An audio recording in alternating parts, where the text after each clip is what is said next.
ሰሚ ያጣ ጩኸት ይላል። ሰላም ሰላም፣ እንዴት ናችሁ? ሰላም ናችሁ? ውድና የተከበራችሁ ሁለገብ ሚላት ቻናል ተከታታዮች ቤተሰቦች እንደምን ዋላችሁ? እንደምን አመሻችሁ? እንደምን እስከዚህ ሰዓት ቆያችሁ? በያላችሁበት የዓለም ዳርቻ ሰላማችሁ ብዝት እርፍርፍ ይበል። እንደየሰዓት አቆጣጠራችሁ ሰላማችሁ ይብዛ እያልኩኝ እህታችሁ ሜላት መጥቻለሁ ማለት ነው። ለቻናል አዲስ የሆናችሁ ቻናሉን ሰብስክራይብ እያደረጋችሁ ቤተሰብ ሁኑ። እንዲሁም ነባሮቹ ላይክ ሸር እያደረጋችሁ በኮመንት አብራችሁን ቆዩ። እንደተለመደው እንግዲህ አብረን እንቆያለን ማለት ነው። ዛሬ ማለት እንግዲህ የቀነኒ ጉዳይ ያው ሰንበትበት ብሏልና በህዝቡ ዘንድ ትንሽ እየተዘነጋ እየተረሳ ቢመጣም በቤተሰቦቿ ዘንድ ግን በቃ ሁሌም ትኩስ ሀዘን ነው። በተለይ እናትና በጣም አሳዘኑኝ። እናት አባት፣ ጓደኞቿ በጣም አሳዘኑ እና አሁንም ለወደፊት ብዙ ነገር ያሰባችሁ ግን ከዚህ ድርጊታችሁን እንድትቆጠቡ ስለሱ አንዳንድ ነገር እያነሳው አብረን እንቆያለን ማለት ነው። ውዶች ላይክ እያደረጋችሁ አብራችሁን ቆዩ። ጉንፋን ላይ ስለሆንኩኝ ያው የድምፄ ጥራት ይቅርታ፣ እንግዲህ ለድምፄ ጥራት ይቅርታ እየጠየቅኩኝ ወደ መጣሁበት ርዕስ ስገባ እውነቴን ነው የምላችሁ ጓደኞቿ እንዲሁም ደግሞ ማለት የእሷ እንትን የቆረቆራቸው ድምፅ አልባ ጩኸት ማለት ሰሚ የሌለው ነገር። ይሄ ልጅ እስር ቤት ነው ያለው እስካሁን ድረስ ባይፈታም ግን ምንም አይነት ፍርድና ምንም አይነት ነገር እየታየ አይደለም። ስቲል እንኳን ባለፈው አሁን ለምሳሌ በችሎቱ ሰዓት ጋዜጠኞች እንኳ ሄደው ያለውን ነገር እንዳያውቁ ነው የተከለከሉት። ለምንድን ነው የተከለከሉት ሲባል ከዚህ ቀደም አዲስ ሙዚቃ ያልጀመረውን ላወጣ ያላለውን ራሳቸው ፈጥረው ነው ሙዚቃውን ለማውጣት መለቀቅ አለበት፣ ሙዚቃውን ማውጣት አለበት፣ እንትን ማለት አለበት እያሉ እንትን ሲሉ የነበሩት ሐሰተኛ መረጃ ሲያስተላልፉ የነበሩት እና አሁንም ቢሆን ገና ምንነቱም ሳይለይለት ሐሰተኛ መረጃ እንዲወጣ ስለማንፈልግ ማንም ቪዲዮ ይዞ ማንም ጋዜጠኛ ወደ ችሎት እንዳይገባ ብለው ከልክለው እንደነበር እናስታውሳለን። ሁላችሁም ታስታውሳላችሁ ማለት ነው። እና ያ ተከልክሏል። አሁንም ልጁ በእስር ቤት ቢሆንም ቤተሰቦቿ ግን አሁንም ቢሆንም እየተማጸኑ ነው ህዝቡን ከጎናችን ሁኑ እያሉ ነው።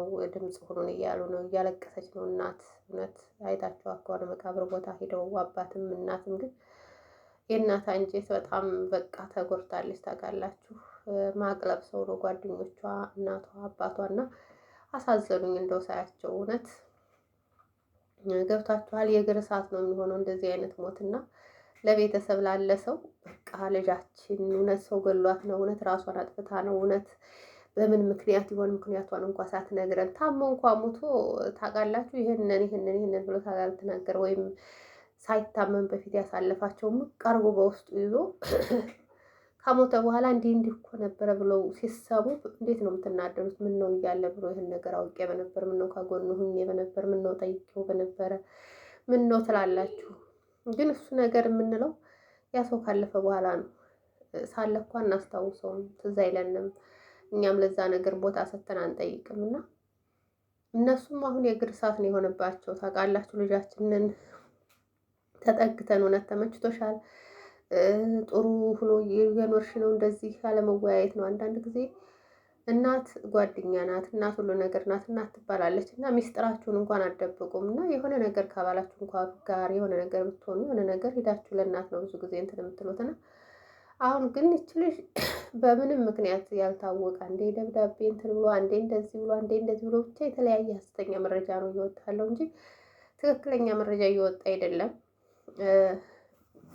በልጁ ጉዳይ ሳይሆን ማለት በአሟሟቷ ጉዳይ ማለት ነው። ልጁ ይግደላት ራሷን ታጥፋ የሚለው እዛ ጋር በምርመራ ተገኝቷል አልተገኘም፣ የዓይን አሻራ ተገኝቷል። እሱ እንግዲህ ምናልባት እንደዚህ ገፍትረው ሲጥሏት ገፍትረዋት ከሆነ አይኗ ምናልባት አላውቅም። እሱን ደግሞ ሬሳም ደግሞ አላሳዩም ተብሏል። እና ህዝቡ በጣም ግራ የተጋባ ሁኔታ የሆነው ገብቷቸዋል። እኔ እንጃ ብቻ በእሷም ብቻ ሳይሆን አሁን ላይ ግን እንደዚህ አይነት ነገሮች በጣም እየተበራከቱ ሄደዋል ማለት ነው። ሴቶቹም ራሳቸውን እያጠፉ ነው። እንትን ነው የምላቸው። አሁን በዚህ ሰሞን ወደኛ አካባቢ ነው እና ባሏ ባለስልጣን ነው። ልጅቷም እንግዲህ ያው ባለስልጣንም ቢሆን ገንዘብ አይጠላምና አረብ ሀገር ቆይታ ሄዳ ነበር ያን ሰውዬ ያገባችው።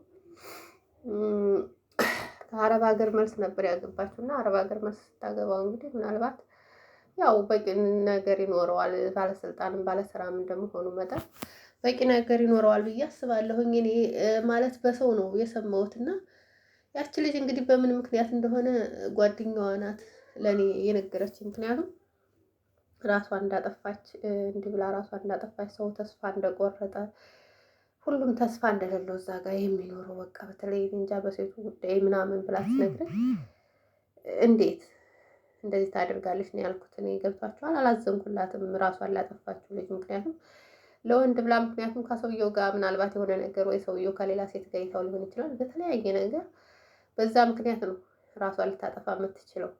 ከኔ ምን አቶ ነው በማለት ወይም ባለመረዳዳት ወይም እኔ እንደዚህ ስለሆንኩኝ እኔ ያንሸበት ነው ምናምን የሚለው የሆነ የበታችነት ስሜት ይሰማችሁና ራሳችሁን ትጠሉታላችሁ። ታውቃላችሁ። ራሳችሁን ውደዱ ሴቶች፣ ራሳችሁን ውደዱ። አንቺ ከምንም በላይ ነሽ። አንቺ ለራስሽ ራስሽ ነሽ። ማንም ለራሱ ራሱ ነው። እኔ ገብቷቸዋል። ብራንድ ስለለበሰ ወርቅ ከላይ አንስቶ እስከታች ስለለበሰ ሳይሆን እንደኔ ስጋ ለብሶ እንደኔ ፈጣሪ እጅግር በቃ ሁሉን ነገር አይነት ሰጥቶ ፈጥሮታል። እንደኔ ሰው ነው እሱ። በልብስ እዚህ ምድር ላይ በሚገኘው በቁሳቁስ ነገር ስላጌጠ አይደለም። ወይም እዚህ መሬት ላይ ለሚቀረው ነገቷቸው ሲሄድ ለሚቀረው ይሄ ሀብት ንብረት አይደለም። ሰው ግን ሰው ሆኖ ሁሉም ሰው አንድ አይነት ነው። ሰው ሆኖ ሰው አድርጎ እግዚአብሔር ፈጥሮናል። ሰው እንደ ሰውነት ሁሉም ሰው ነው። ራሴን ዝቅ አድርጌ ማየት የለብኝም። እኔ አንዳንድ ጊዜ ይህንን ነገር በቃ በጣም ልለማመደው ለራሴ እሞክራለሁ። ምክንያቱም እከሌ የኔ በላይ ነው ብዬ ላለማየት ብቻ። የኔ በላይ ነው እሱ ሀብታም ነው እሱ ስላለው ነው እሱ ይኑረው። ማንም ሰው መቼም ሰርቶ ያገኛል። አዎ ምናልባት ደግሞ ወደ አሁናቸው የምትሰናበቷት አላችሁ። ግን ይህ ሀብት ንብረት ሰርተ የምታመጣው እንጂ አብረህ ይዘኸው የምትመጣ አይደለም። ስትፈጠር ራቁትክን ነው ወደዚህ ምድር የምትመጣው። ስትሄድም ደግሞ ራቁትክን ነው የምትሄደው። በቃ እንደመጣ 3 ክንድ ባልሞላች አብጄ ጨርቅ ተጠቅልለህ ነው የምትሄደው። ወይም ሳጥን ውስጥ ገብተህ እዛ ሳጥን ውስጥ ብትገባ ሳጥኑም ነገ ጧት የሚበሰብስ ነገር ነው። ነፍሳችሁ ስጋችሁ ብቻ መና ነው፣ ከንቱ ነው። ለምንም አያጋድም፣ ለምንም አይሆንም። እና ይህንን ነገር ብንለማመደው ማንም ከማንም አያንስም። በቃ ያ ወንድ አልሆነም አይደል? አልሆነም። ለእናንተ የማይሆናችሁ አይነት ሰው ከሆነ ከህይወቱ ውጡ። እናንተ ውጡ፣ ጥላችሁት ውጡ። የራሳችሁን ሌላ አዲስ ምዕራፍ አዲስ ለራሳችሁ ልበሱ፣ አጊጡ፣ ወደ ፈጣሪያችሁ ጸልዩ። የተሻለ ይሰጣችኋል እግዚአብሔር ማለት ነው። የተሻለ ነገር ታገኛላችሁ። አሁን እቺ ቀኔንም ገብቷችኋል። የዛኔ በሞተች ሰሞን የተለያዩ ነገሮች ይወጡ ነበር። እንዳሁኑ አሁን ተረስታለች። መቼም አመሻል አንድ ሰሞን ነው ሆይ ሆይ የሚለውና አሁን ተረስታለች። እና በዛን ሰሞን የተለያዩ ቮይሶች ይወጣሉ፣ የተለያዩ በቃ እንትኖች ይወጣሉ። እንደዚህ ነው፣ ተስፋ ቆርጫለሁ፣ በቃ እንደዚህ ነው የምትለውን የተጻጻፈችውን ጽሁፍ ላሷት ወይ ሌላም ተሆን ብቻ እያወጡት ነበረ። ጓደኛንን ተብዮቹ ማለት ነው። እሷ ከሞተች ሳይሆን ያን ጽሁፍ ማውጣት ያለባቸው እያለች ተስፋ ቆርጣ በነበረችበት ሰዓት ተስፋ ቆርጫለሁ። ምክንያቱም ከሷ በፊት እሷ እኮ የመጀመሪያ አይደለችም እንደዚህ አይነት ነገር አድርጋ ስትሞት። ከሷ በፊት ብዙዎቹን አተናላል እንደዚህ አይነት ነገር በቃ መሄዴ ነው እያሉ ራሳቸውን የሚያጠፉ በቃ ይቺ ምድር ልሰናበታት ነው በቃቸው እያሉ እየጻፉ ብዙዎቹን አተናል። የመጀመሪያ እኮ አይደለችም እንደዚህ አይነት ነገር ስታወራ። ለምን ያ የተጻፈለት ሰው ሂዶ አልከለከላትም? ወይም ከጎኗ ለምን አልሆነም? በተለያየ ነገር በቃ ከዛ ቦታ እንድትወጣ ለምን አላደረጋትም? ካለፈ በኋላ ግን የኛ ነገር ጫጫታ ብቻ ነው። ምንም አይነት በቃ መልስ የሌለው ጫጫታ ነው። ምክንያቱም አንድ ሰው ከአካባቢው ምስክር ካለለ ያን ሰው ያየ ሰው ካለለ ምስክር እንኳን ቢኖር በአሁኑ ሰዓት ትክክለኛ ምስክር የሚመሰክር የለም። ምክንያቱም ዕለት ተዕለት ተሯሩጦ የሚያድር ነው። ፍርድ ቤት ተሯሩጦ ለዛ ሰው ምስክር መመስከር የሚፈልግ የለም። ግን ያያችሁትን መናገር ያያችሁትን መመስከር ደግሞ በፈጣሪ ዘንድ ግዴታ ነው። ገብታችኋል? እንደዚህ አይታችሁ ደብቃችሁ እንዳላያችሁ ናችሁ ብትቀመጡ እናንተም ውስጣችሁን ሰላም አያገኝም። እንደገና ደግሞ በፈጣሪ ዘንድም ራሱ ያያችሁትን ብትመሰክሩ ጥሩ ነው። ግን ያን ደግሞ የሚፈልግ የለም። የሚንከራተት እስር ቤት ለእስር ቤት፣ ፍርድ ቤት ለፍርድ ቤት የሚንከራተት የለም። አሁን አይቶ እንዳላየ ነው አይቶ ዘወር የሚለው። ስለዚህ ወይ ይሄ ማንደው ስሙ ፍራኦል ኢቲቻ ብሏል። ምንድን ነው ያለው? ወይ ልታጠፉ ራሳችሁ ልታጠፉ ስትዘጋጁ ደብዳቤ ጻፉ አለ። እውነቱን ነው። አንዳንዴ እኛም በሰው እንዳንፈርድ ገብቷችኋል።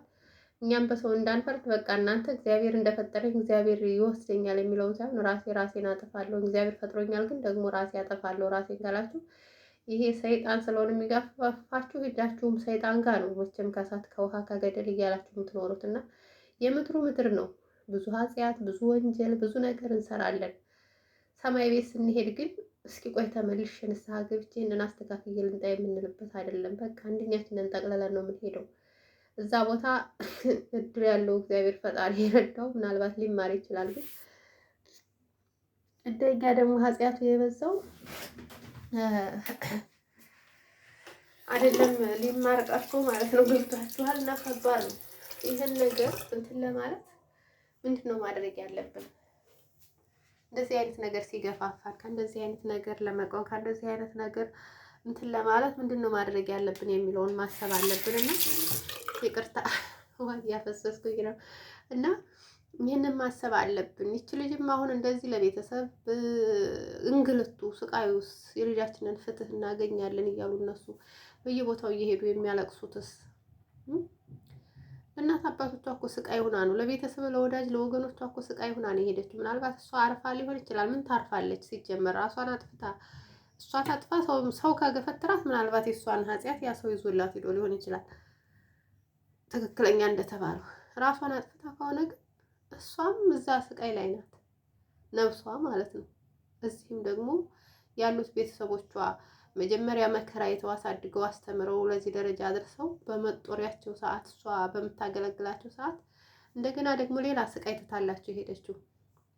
አይምሯቸው አርፎ እንኳን አንዳንድ ሰው በቃ ታሞ ካሞተ ቀብሮ እርሙን አውጥቶ አርፎ ይቀመጣል። እነሱ ግን አሁን ልጃችን በምን ምክንያት ነው እንዴት ነው ማን ነው ገዳ ያለ ማግኘት ከጧት ከማታ እንቅልፍ አይተኙም። ሁልጊዜም ገዳይን ፍለጋ መከራቸውን ያያሉ ማለት ነው። ስለዚህ ይህ ነገር ከመሆኑ ለእኛ ካላሰብነ ለእኛ ህይወት እንኳን ካላሰብነ ለቤተሰቦቻችን ለምን አናስብም? እናት አለች፣ አባት አለ፣ እህት ወንድም አለ፣ አክስት አጎት አለ። ለእነሱ ለምን አናስብም? ይሄን ነገር እናድርገው። እሺ ማድረጉን ጥሩ እሺ ይመቸናል፣ ይሁን ሁሉንም እንችለዋለን ብለን ካልነ ግን የሚቀረውን እዚህ መሬት ላይ የሚቀረውን ምድር ላይ ያለውን ህዝብ ማሰብ አለብን ወገኖቻችንን እና ባለማሰብ ወገኖቻችን ስቃይ ነው የምናተርፍላቸው። የባሰ ሌላ ቁስል ነው። ምናልባት ሌላ ማስፈራሮቹ አሁን ለምሳሌ ይህን ድርጊት የፈጸመው አካል ሊያደርስባቸው ይችላል። በእነሱ ላይ ብዙ ነገር ሊደርስባቸው ይችላል። ሌላ ስቃይና ሌላ ቁስል ይደርስባቸዋል እና አሁን እነሱም እንደዛ ሆነው ነው ያሉት። የቀነኒ ቤተሰቦችም ማለት ነው እንደዛ ሆነው ነው ያሉት። የተሰቃዩ ነው ያሉት። ሰው በመሆናቸው ሰው በመሆኑ ብቻ እየተሰቃየ ነው። ህዝብ ሞት እኮ ያው እሷ ራሷን አጠፋች ወይም እሱ ገፈትራት በሚለው ስለተያዘ ነው እንጂ በቀን 200-300 ሰው ነው እየሞተ የሚውለው ኢትዮጵያ ላይ፣ በተለይ እኛ ክልል አካባቢ ማለት ነው። በተለይ አማራ ክልል በየቀኑ ንጹሃን በወጡበት በዛው ድፍት እያሉ የሚቀሩት ያው እቺ ታዋቂም ስለሆነች አንደኛ ገዳዋም ስለማይታወቅ ነው። እነዛ አሁን የሚገላቸውም የሚያጠፋቸውም ማንም እንደሆነ እንትን ስለሚል መቼስ ምንም ማድረግ አትችሉም። ጊዜ የሰጠንን ጊዜ እስከሚመልሰው ድረስ ሁሉም ለፈጣሪ እየሰጠን ከፈጣሪ ውጭ ሌላ ምንም ልናመጣ ስለማንችል ምንም ማድረግ አንችልም። እና ይቺ ልጅም በቃ እንደዚህ ለቤተሰቦቿ ስቃይ ሆና ነው የሄደችው። ራሷን እውነት አጥፍታ ከሆነ ታውቃላችሁ፣ ራሷን እውነት አጥፍታ ከሆነ እንደው ፈጣሪ ሆይ እነሱም ይሄን ፍርድ ለማግኘት እየተሰቃዩ ነው ያሉት። ህዝቡ ግን አንዳንዱ ከፊሉ አንዳንድ ነው፣ ከስንት አንድ ነው፣ አንዳንድ ነው ከጎናቸው ሆኖ ያለው እንጂ በብዛት ወደሱ ሆነው ነው ያሉት። እሱ ምን እንጃ፣ እሱ ይግደል አይግደል እኮ ማንም አሁን ከሌ ብሎ ወንጀለኛውን ይፋ ያወጣ የለም። በአንዱ እንኳን ለመፍረድ ማለት ነው። እንደምታዩት ነው። ፍርድ በዛው ተድፈንፍኖ ነው የሚቀረው። እነዚህ ሰዎችም አልቅሰው ሰውየው እኮ አባትየው ብሏል መጀመሪያ ልጄ እንዳጫሉ ገዳ ሳይታወቅ እንዳይቀር ብሏል። ሳይታወቅ እንዳጫሉ ተድፈንፍኖ እንዳይቀር ሌላ በቃ ምንም ልል አልችልም ነው ያለውና እውነቱን ነው። ዋናው ታዋቂ የተባለው እንኳ በሱ ስም ያ ሁሉ ህዝብ አለቀ እንጂ ምንም አይነት እከሌ ነው ገዳዩ ተብሎ የወጣ የለም እስካሁን ድረስ። እከሌ ነው የገደለው ወይስ በከሌ እጅ ነው የሞተው የሚለውን አንዴ እንትና ገሎታል አንዴ እንትና ገሎታል እያሉ እርስ በርስ ራሳቸውን እዛው እንትን ይላሉ እንጂ ይሄ ነው እሱን ያጠፋው ወይ እሱን የገደለው ተብሎ እስካሁን ድረስ ለህዝብ ይፋ የሆነ የለም። ታዋቂው እንኳን ፈሚሱ ግን በሱ ምክንያት ብዙ ንጹሃን አልቀዋል። በምንም ነገር ያልዋሉበት ስሙን እንኳን የማያውቁት ማለት ነው። እና ሰው ይዘን ነው የምንሞተው። ስንሞት ሰው ይዘን ሌላ ሰው ንጹሃንን ነው የምንጨርሰው። እና እንደው ባካችሁ ተስፋ አትቁረጡ። እንደው በቃ ይሄ ነገር ሰለቸን። አሁንም እኮ ሰለቸን እውነት በየጊዜው አሁን የእሷ ቆይቷል። ከሷ በኋላ በጣም ብዙ እንደዚህ አይነት ነገሮች ተከስተዋል። እና አመሰግናለሁ ስለተከታተላችሁ። በሌላ ቪዲዮ እስከምንገናኝ ሰላማችሁ ይብዛ። መልካም ምሽት።